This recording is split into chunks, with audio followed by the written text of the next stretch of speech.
ఈ నెల 18 నుంచి సార్వత్రిక ఎన్నికల షెడ్యూల్ ప్రారంభం కానున్న నేపథ్యంలో నరసరావుపేట పట్టణంలో నామినేషన్ల ప్రక్రియ కొనసాగుతుందని ఆర్డీఓ సరోజ తెలిపారు. నామినేషన్ల ప్రక్రియలో భాగంగా ఎలాంటి అవాంఛనీయ సంఘటనలు జరగకుండా పోలీసులు కట్టుదిట్టమైన ఏర్పాట్లు చేస్తున్నట్టు నరసరావుపేట ఆర్డీఓ తెలిపారు. ఇందులో భాగంగా మంగళవారం స్టేషన్ రోడ్ ఆర్డీఓ కార్యాలయం, మున్సిపల్ కార్యాలయం, కలెక్టర్ కార్యాలయం ప్రాంతాల్లో బారికేడ్లు ఏర్పాటు చేసి పటిష్ట బందోబస్తు నిర్వహిస్తున్నారు.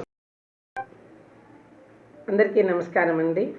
రేపు ఎన్నికల నోటిఫికేషన్ 97 నరసరావుపేట నియోజకవర్గానికి సంబంధించి విడుదల చేస్తున్నాం. నోటిఫికేషన్ ఇచ్చిన వెంటనే అభ్యర్థులు నామినేషన్స్ని దాఖలు పరచుకోవచ్చు.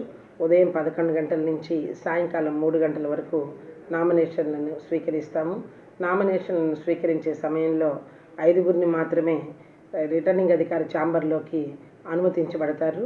100 మీటర్ల పరిధి వరకు వెహికల్స్లో రావచ్చు. అక్కడి వరకు 3 వెహికల్స్ మాత్రమే అనుమతించబడతాయి. అక్కడి నుంచి అభ్యర్థులు 100 మీటర్ల పరిధి నుంచి రిటర్నింగ్ అధికారి కార్యాలయం వరకు బై వాక్ రావాల్సి ఉంటుంది.